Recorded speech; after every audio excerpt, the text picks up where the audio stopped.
तर मंडळी, दिवाळीचे तेलकट तुपट खूप खाऊन झाले. आता मस्तपैकी पौष्टिक झटपट होणाऱ्या नाश्त्याची रेसिपी आज आपण बघणार आहोत. त्यासाठी अर्धी वाटी मसूर डाळ व अर्धी वाटी मूग मिक्सरला बारीक करून घ्यायचं. आता एका बाउलमध्ये काढून घ्यायचं. त्यात 1 वाटी बारीक रवा घालायचा, 2 वाटी ताक घालायचं आणि छान मिक्स करून घ्यायचं. 15 मिनिटं याला झाकून ठेवायचं. आता 15 मिनिटानंतर बघा, पीठ छान भिजलं आहे. त्यात थोडंसं पाणी घालून पातळ करून घ्यायचं. मी इथं एक सिमला मिरची बारीक चिरून घातली आहे. तुम्ही अजून भाज्या यात वापरू शकता.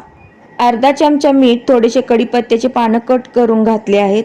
आता अर्धा चमचा तिखट, पाव चमचा सोडा घालून मिक्स करून घ्यायचं. आता आप्पे पात्र घ्यायचं. अगदी 1 ते 2 थेंब तेल लावून मस्त पीठ सोडायचं आणि दमावर छान भाजून घ्यायचं. ना तासनतास भिजवायची गरज, ना पीठ आंबवायची गरज. अगदी 5च मिनिटात हे मसूर डाळ व मुगाचे आप्पे तयार होतात. मुलांच्या शाळेच्या डब्याला किंवा नाश्त्यासाठी तर परफेक्ट रेसिपी आहे. तुम्ही नक्की ट्राय करा.